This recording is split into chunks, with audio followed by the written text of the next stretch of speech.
Halo sahabat Primaya, kembali lagi bersama saya Dr. Ubay. Di sini kali ini kita akan menjelaskan tentang alergi pada anak, yang mana kita akan ada narasumber yaitu Dr. Tiara Nin Paramita, spesialis anak. Silakan Dok, perkenalkan diri. Oke, terima kasih banyak Dokter Ubay. Halo, sahabat Primaya semuanya. Perkenalkan saya Dokter Tiara Nian Paramita, spesialis anak. Saya adalah dokter spesialis anak yang saat ini bertugas di Rumah Sakit Primaya Hospital Bekasi Barat. Oke, baik Dok, kita langsung aja ya Dok. Kita akan bertanya-tanya untuk konsultasi bahwasannya kita ini kan lagi membahas tentang alergi pada anak Dok. Nah, pasti sahabat-sahabat Primaya di luar sana pasti bertanya ya Dok ya, apa sih Dok alergi pada anak itu? Nah, jadi bener banget nih Dokter Ubay, Iya. sekarang tuh lagi hits banget ya Iya, kayaknya ya, kayak bener. mayoritas pasien anak tuh kayak alergi gitu ya. Betul. Mungkin Dokter Ubay udah lihat juga nih pasien-pasien kita. Iya Dok. Jadi alergi itu secara definisi nih Dokter Ubay, jadi adalah reaksi dari kekebalan tubuh kita terhadap sesuatu yang harusnya aman. Tapi reaksi ini seperti berlebihan gitu. Jadi misalnya nih Dok, alergi susu sapi gitu ya. Susu sapi kan sehat ya Dok ya? Iya, betul. Susu sapi kan sehat tuh, bagian dari makanan kita sehari-hari. Tapi kalau pada anak yang alergi susu sapi, kekebalan tubuhnya itu bereaksi terhadap susu tersebut. Dia mungkin reaksinya agak lebay gitu, sehingga memunculkan gejala-gejala seperti ruam, mual muntah, dan sebagainya. Kurang lebih mungkin kayak gitu ya Dok ya? Oh, berarti kalau misalkan alergi itu sesuatu yang baik tapi berlebihan ya Dok ya? Iya, jadi reaksi kekebalan tubuh yang tidak kita inginkan Iya. terhadap sesuatu yang seharusnya aman Ya. gitu. Nah Dok, kalau misalkan faktor pada alergi itu apa ya Dok faktornya? Faktor penyebabnya ya Dok ya, Iya. biasanya yang paling kuat nih Dok, itu adalah faktor keluarga. Faktor keluarga. Jadi kita biasanya akan tanya nih kepada orang tuanya, apakah orang tuanya baik ayah maupun ibu ada riwayat, kita bilangnya riwayat atopi ya, riwayat atopi atau tidak. Semakin banyak misalnya satu orang tua, misalnya ayahnya saja nih yang alergi, ibunya tidak, mungkin risikonya sekitar 30% 30%. anaknya akan mengalami alergi. Kalau dua-duanya itu sekitar misalnya papa dan mama nih sama-sama gitu ya, itu risiko anaknya mengalami alergi naik sampai 50-60%. Jadi faktor terkuat adalah orang tua, riwayat keluarga. Mungkin nggak harus orang tua, bisa juga sibling gitu ya, misalnya kakaknya gitu ada riwayat serupa atau adiknya dan ada riwayat serupa. Intinya memang kalau semakin banyak anggota keluarga kita yang punya riwayat sakit alergi, biasanya akan semakin meningkat risikonya. Yang kedua, bisa dipengaruhi oleh faktor lingkungan Dok. Misalnya untuk beberapa penyakit seperti asma atau rinitis alergi. Mungkin banyak ya Dok ya ngerasain sendiri nih gitu ya, pasien-pasien nih kayaknya asma nih makin banyak sekarang. Nah itu biasanya awalnya mereka sudah punya bakat dulu dari keluarganya gitu ya, kemudian ditambah mungkin faktor lingkungannya. Mungkin seperti yang kita tahu sekarang ya, polusi makin banyak nih, rokok juga ya, jadi punya faktor tersebut ditambah faktor lingkungan akhirnya tercetuslah jadi asma di kemudian hari. Jadi seperti itu sih Dok. Oh, berarti pertama dari genetik ya Dok ya, kedua dari lingkungan ya Dok. Iya. Nah kalau misalkan genetiknya itu tidak ada tapi tiba-tiba itu bisa nggak Dok? Bisa Dok. Bisa Jadi ya? memang iya benar bisa. Ada beberapa pasien yang bingung gitu ya, kayaknya saya nggak ada deh gitu ya Iya. riwayat keluarga. Tetapi anak saya alergi bisa. Tapi memang angkanya agak dikit ya Dok ya, sekitar kurang dari 20%. Jadi bisa atopi itu atau alergi itu terjadi pada orang yang tanpa punya riwayat keluarga gitu. Tapi Dokter Ubay sekarang nih juga banyak ya mungkin orang-orang dewasa yang bisa jadi nggak terlalu ngeh kalau mereka tuh punya alergi gitu ya. Saya punya beberapa pasien nih, anaknya rinitis alergi, terus kalau tanya papa mamanya, enggak Dok, kita nggak ada yang alergi. Nggak taunya ayahnya suka pilek-pilek pagi hari, bersin pagi hari. Jadi mungkin bisa jadi ayahnya sebenarnya punya rinitis alergi, cuma mungkin ya belum diketahui aja gitu. Betul Dok. Oke. Dok, kalau misalkan orang kan sekarang kan anak kecil ini, kalau misalkan bertambah usia, kan kalau misalnya kadang-kadang anak kecil sering banget nih alergi misalnya. Tapi kalau misalnya bertambah usia itu akan semakin berkurang apa sama aja Dok? Nah ini seru banget ya, ini juga banyak ditanyakan sama orang tua nih Dok. Jadi tergantung penyakitnya apa nih Dok. Pertama-tama kita biasanya kalau pada bayi yang pertama kali muncul itu kan dermatitis atopi ya, jadi pipinya tuh kering biasanya. Pipinya kering, kasar, kemudian melanjut kepada seluruh tubuhnya jadi ikutan kering dan kasar. Kalau pada dermatitis atopi, biasanya seiring anaknya makin besar makin bagus tuh dok. Jadi biasanya mungkin kulitnya yang tadinya ruam, kasar banget pipinya, lama-lama jadi lebih mulus gitu. Jadi nggak seruam ketika dia bayi. Kemudian yang kedua adalah alergi makanan. Alergi makanan juga tergantung dok alerginya apa. Kalau alergi susu sapi, itu biasanya mungkin usia 1 atau 2 tahun maksimal, 80% itu sudah toleran. Jadi dia nggak alergi lagi. Oh, nggak ada Mungkin alergi pernah ya. denger ya, ada Iya, anak yang kayak gitu tuh yang dulunya anak saya alergi susu sapi, tapi sekarang udah bisa nih makan segala macam ketika dia SD. Nah itu seperti itu. Jadi memang bisa kita bilangnya tuh kayak udah toleran gitu terhadap susu sapinya. Namun ada 2 penyakit nih yang mungkin agak-agak lebih susah gitu ya tolerannya, yaitu asma. Itu biasanya mungkin bisa agak-agak bertahan nih gitu ya sampai dia besar, tetapi biasanya gejalanya tetap membaik. Yang terakhir adalah rinitis alergi, yaitu pilek-pilek mampet ya dok ya, pagi hari atau malam hari itu biasanya makin berat justru pas bertambah usia. Dan mungkin dewasa nih, kayak saya pribadi nih.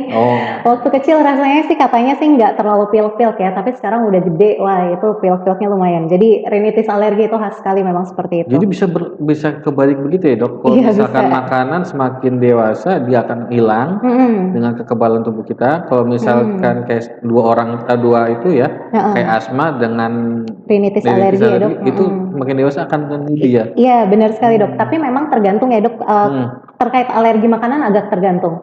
Kalau susu sapi biasanya benar dok, makin usia bertambah biasanya mereda gitu ya atau toleran. Tapi kalau misalnya beberapa seperti alergi kacang gitu ya, kacang tuh biasanya agak-agak susah tuh tolerannya dan biasanya bertahan sampai seumur hidup atau reaksi alerginya yang berat.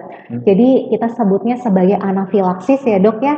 Anafilaksis itu adalah reaksi alergi berat yang biasanya anaknya bisa sampai sesak napas, tekanan darahnya turun, pingsan. Nah itu mungkin alergi makanan yang seperti itu biasanya sih kita biasanya sih sampai dewasa ya dok gitu. Nah dok, apa saja sih jenis alergi pada anak tuh biasanya yang sering ditemukan dokter itu? Nah ya jadi mungkin tadi sudah disinggung sedikit, biasanya kita ada kurang lebih ada 4 ya. Yang pertama adalah alergi makanan, biasanya muncul di usia-usia empasi ya dok ya, pertama kali kenal sama makanan. Kedua adalah dermatitis atopi yang biasanya muncul pada bayi, ini kering-kering ya pipinya. Lalu yang 3 itu asma, munculnya biasanya sih usia 3 tahunan atau 5 tahunan seperti itu. Dan yang terakhir rinitis alergi, yang biasanya munculnya di usia SD sampai besar. Berarti banyak juga ya dok? Iya ada banyak. Iya. Dok, yang kalau misalkan makanan yang paling sering buat untuk alergi apa itu? Nah jadi dok itu sebenarnya bervariasi antar negara ya. Kalau di Indonesia yang ada datanya itu biasanya susu sapi yang paling banyak. Banyaknya susu sapi. Iya, kemudian yang kedua mungkin telur. Ya. Yang selanjutnya ada seafood seperti itu ya. Tapi kalau di luar negeri itu sebenarnya prevalennya paling banyak kacang dok.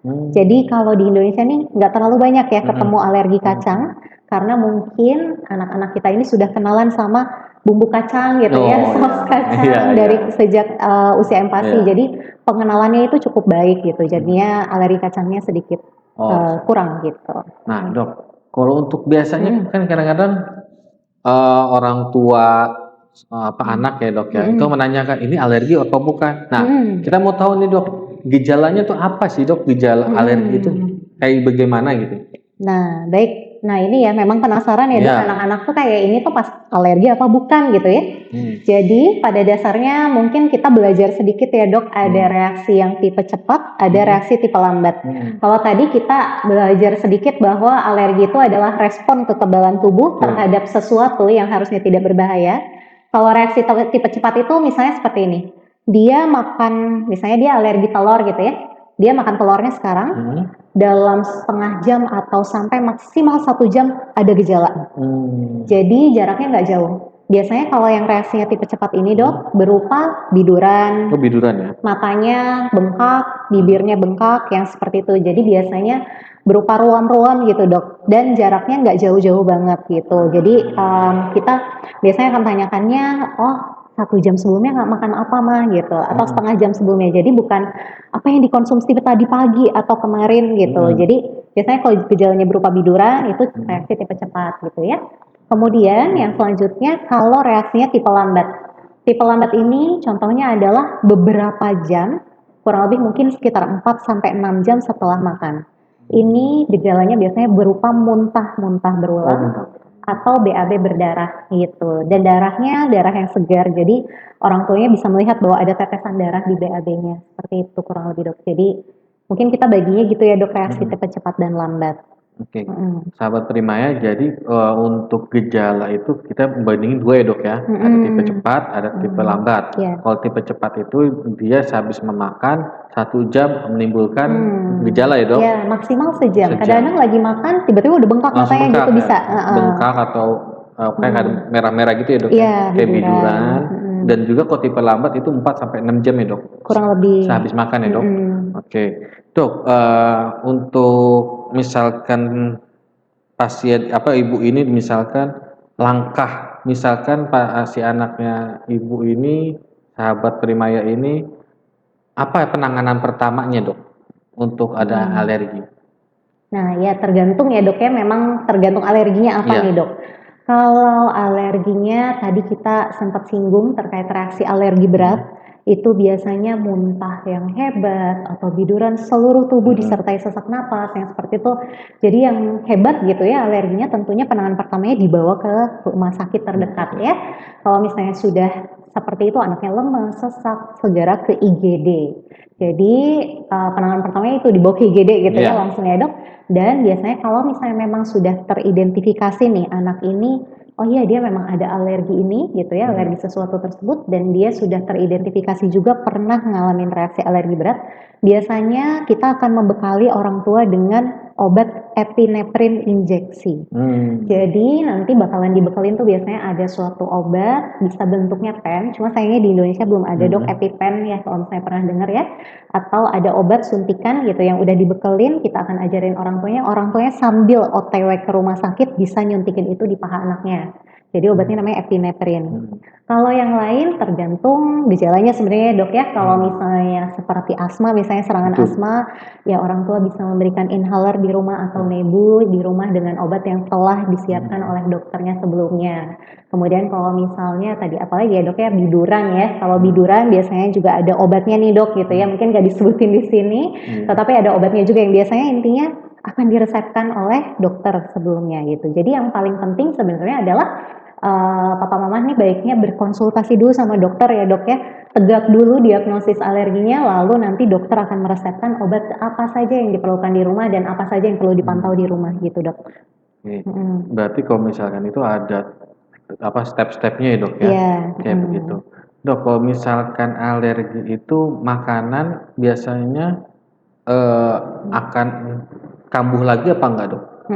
Maksudnya itu kambuhnya itu misalkan berapa lama jaraknya? Dari misalkan usia misalkan di bawah 5 tahun atau di atas 5 tahun? Biasanya tadi dok tergantung terhadap dia alerginya terhadap apa. Kalau susu sapi biasanya enggak ya. Jadi mungkin ketika dia bayi gitu ya dia mengalami alergi susu sapi, tapi biasanya kalau sudah di atas 2 tahun itu sangat jarang yang masih alergi susu sapi. Tapi beda dengan halnya misalnya udang atau kacang itu biasanya ya seumur hidup dok gitu. Biasanya ya akan lebih bertahan lama lah gitu. Agak-agak susah untuk tolerannya. Jadi mungkin ya ketika dia nanti usianya udah bahkan remaja dewasa ya mungkin tetap harus dihindari seperti itu. Kalau misalkan asma kayak begitu dok, kambuhnya itu lebih sering kan kadang-kadang kita misalnya waktu kecil kambuh, tiba-tiba udah enggak, tiba-tiba nanti pas dewasa umur 20 tahun ke atas itu bisa kambuh. Itu bagaimana dok penanganannya doknya? Jadi kalau asma karena asma itu kan alergi saluran nafas ya dok ya. Kayaknya banyak faktornya terkait ini, faktor lingkungan. Nah, bisa jadi mungkin ketika kecil gitu ya, dia sudah mengalami asma nih, terus terkontrol nih misalnya orang tuanya menjaga lingkungannya. Biasanya seiring anak bertambah besar, mungkin dia jadi SMA, kuliah, kadang-kadang mungkin dia makin pergaulannya makin luas, terpaparlah sama Betul. asap-asap gitu ya. Atau mungkin anaknya sendiri yang udah mulai ngerokok, Ya, misalnya seperti itu. itu tuh. Atau mungkin ya dia kesana kemari terpapar polusi, nah itu bisa Hmm. mungkin dok mengkambuhkan asma. Hmm. Selain itu mungkin juga ada faktor psikologis ya dok, biasanya Tuh. nambah usia kita nih Ya. makin stres biasanya. Mungkin itu juga ya jadi salah satu faktornya kenapa kekambuhannya malah makin nambah kalau Betul, asma. Dok. Selain karena perjalanan penyakitnya seperti tadi. Oke. Bagaimana cara sahabat Primaya untuk anaknya itu tidak kambuh lagi, Dok? Caranya? Jadi pada secara kurang lebih nih, secara sebagian besar gitu ya, kita untuk mencegah alergi adalah pertama-tama kita pola hidup sehat dulu dong. Memang kalau misalnya nih, misalnya nih kayak saya gitu ya punya riwayat alergi, gimana caranya biar anak saya nggak alergi? Kan ada kemungkinan besar ya, kemungkinannya kan masih 50% ya dok ya, Betul. mudah-mudahan anak saya jatuh kepada yang 50% yang enggak nih Oh, iya. gitu. Nah itu biasanya secara umum kita jaga kesehatan sejak masih hamil anak kita. Jadi sudah banyak dok penelitiannya ternyata ibu hamil yang mungkin terpapar asap rokok ketika dia hamil, nah itu ternyata anaknya lebih rentan untuk ngalamin alergi dan asma di kemudian hari. Kemudian jadi hidup sehat gitu ya. Kemudian setelah bayinya lahir, biasanya penyakit alergi yang pertama muncul kan kulitnya kering gitu ya, ruam-ruam pipinya gitu ya, badannya. Itu biasanya salah satu pencegahannya adalah dengan memberikan pelembab sejak lahir.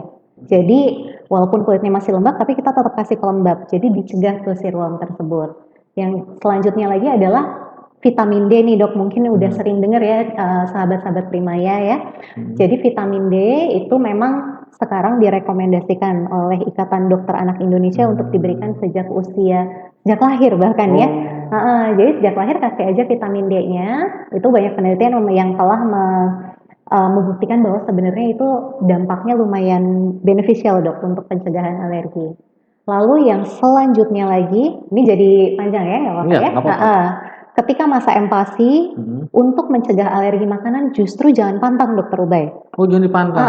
Jadi mungkin sering dengar ya kalau mama-mama atau mungkin eyang-eyangnya nih, eyang-eyang bayinya dulu nih kayak, ini takut nih nanti dia tak alergi telur, nggak usah kita kenalin gitu ya, atau jangan makan seafood gitu, ntar takutnya alergi.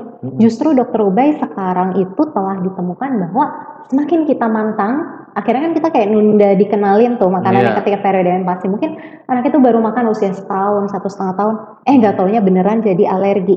Karena kekebalan tubuhnya tuh nggak kenalan secara tepat gitu ya, nggak kenalan dengan cara yang baik yaitu via makan gitu.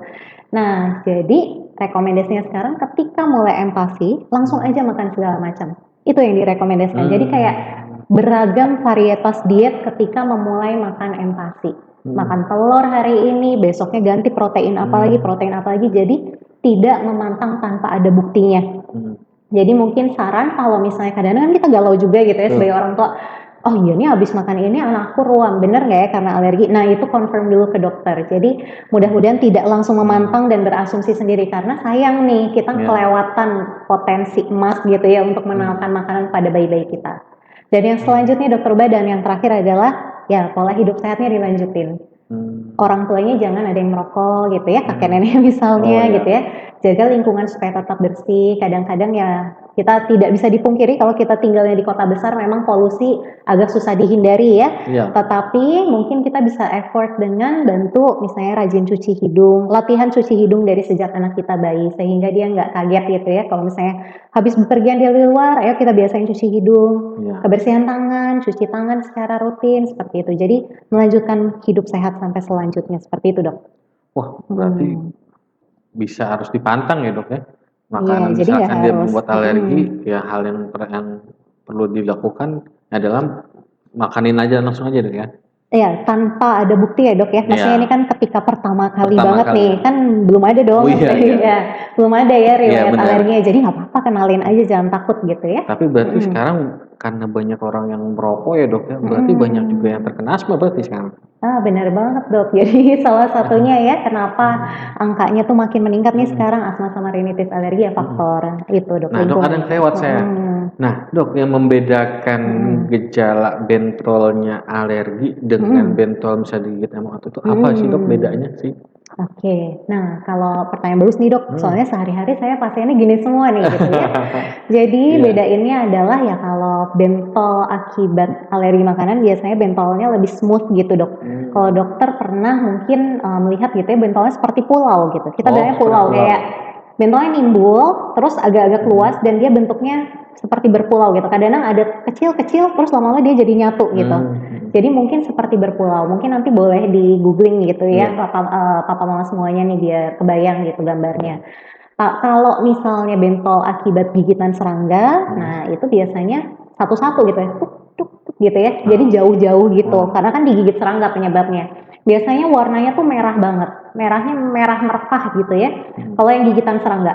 Kalau bentol akibat alergi yang tadi biduran itu biasanya pink aja warnanya, tapi nggak merah banget gitu, merah merkah. Kemudian kalau misalnya gigitan serangga biasanya ada matanya dok, jadi itu kayak Hmm. side gigitan cek gitu. Jadi Hmm. mungkin kalau seperti itu apalagi, oh Hmm. ya, gigitan serangga itu dok biasanya di bagian kulit yang tidak tertutupi oleh baju. Oh Misalnya kalau ya. baby gitu ya, biasanya kan bajunya lengan pendek gini, Ya. terus mungkin bawahnya pakai pampers atau celana pendek. Hmm. Biasanya fullnya akan di lengan yang nggak tertutupi baju gitu Hmm. ya, kakinya, tetapi badan yang misalnya kayak dada, punggung itu bersih atau Hmm. relatif lebih bersih gitu. Yang Hmm. lebih rame itu yang sebelah sini gitu, yang nggak tutupi Hmm. baju. Itu biasanya khas sekali gigitan serangga. Hmm. Seperti itu. Tapi itu Hmm. ini dok, buat pertanyaan saya lagi. Hmm. Kalau gigitan serangga itu bisa jadi suatu alergi nggak dok? Nah, ya betul dok, betul. Hmm. Jadi memang gigitan serangga itu Hmm. mungkin gini ya dok ya, ada seperti mungkin kita bedakan ada sengatan serangga, ada Hmm. gigitan serangga gitu ya, yang berupa misalnya kutu-kutu gitu ya Iya dok. itu. Oke, nyamuk itu kan gigitan serangga biasanya sih tidak mencetuskan alergi yang berat Hmm. dok. Cuma memang kalau pada anak dengan bakat alergi, Hmm. apalagi dia punya tadi tuh Hmm. dermatitis atopi, Hmm. biasanya kan lebih heboh gatalnya, Hmm. lebih kering gitu ya. Gigitan serangga yang terjadi pada kulit yang ruam atau kering itu Hmm. akan lebih heboh, lebih berbekas. Mungkin pernah Hmm. dengar anak yang darahnya manis, Iya, dibilang yang kan kayak tuk darah tuk manis. tuk gitu ya, banyak tuh Hmm. bekas-bekasnya. Nah itu biasanya gigitan serangga yang terjadi pada Hmm. anak dengan bakat atopi gitu ya, lebih heboh lah. Bekas lukanya tuh lebih berbekas biasanya dibandingkan mungkin anak nggak punya bakat atopi biasanya mulus-mulus aja setelah gigitan serangga yang beres. Hmm. Tetapi ada juga sengatan serangga yang bisa berpotensi menyebabkan reaksi alergi berat itu biasanya sengatan lebah seperti itu ya. Hmm. Lebah kan termasuk serangga juga ya gitu Ya. ya. Lebah atau apa ya bahasa Tomcat. Inggrisnya tuh ya Tomcat ada tomcat. dok. Tomcat Ya namanya. ada kalau yang punya bakat dan sensitif itu Hmm? ada juga sih pasien yang dia baru tahu dia ternyata alergi racun apa ya sengatan serangga gitu kan ketika dia gigit tuh Hmm. kan ada bisanya gitu Iya. ya. Nah itu sampai mencetuskan reaksi alergi berat yang namanya anafilaksis itu juga ada sih. Tapi biasanya itu untuk hewan-hewan yang ya Hmm. tertentu itu ya, yang lebah. Terus saya agak lupa bahasa Indonesianya Eh, wasp gitu. Pokoknya yang lebah-lebah yang hmm. apa ya yang khusus gitu, Kayak yang semacam agak tawon gede gitu gitu. ya dok. Ya tawon benar. Ya. Oke. Oke, sahabat Primaya, perbincangan kita cukup menarik tentang alergi dan masih banyak lagi. Nah, di sini sahabat Primaya ini dok pasti akan bertanya nih, wah dokter ini dokter Tiara ini prakteknya di Primaya kapan aja dok? Mm-mm. Kira-kira? Oke, saya praktek di Primaya Hospital Bekasi Barat setiap hari Selasa, Kamis, dan Sabtu. Jamnya kurang lebih jam 15.30 sampai selesai. Boleh dicek aja di websitenya ya. Oke, sahabat Primaya, Dokter Tiara ini spesialis anak, ada di Primaya Bekasi Barat. Dia setiap hari Selasa, Kamis sama Sabtu ya dok ya, jam Betul. 15.30 ya dok. Kurang lebih sore semua deh. Sampai sore semua ya. Kalau misalkan ada, misalkan sahabat Primaya, anak-anaknya ada yang, oh ini alergi atau tidak, boleh konsultasi ke Dokter Tiara. Oke, baik dok. Udah cukup sekian. Terima kasih banyak dok sebelumnya. Silakan. Terima kasih Ya, dok. terima kasih. Oke, sahabat Primaya, sekian dari kami, dari saya, Dr. Bay, dan juga Dokter Tiara akan mengundur diri. Selamat siang.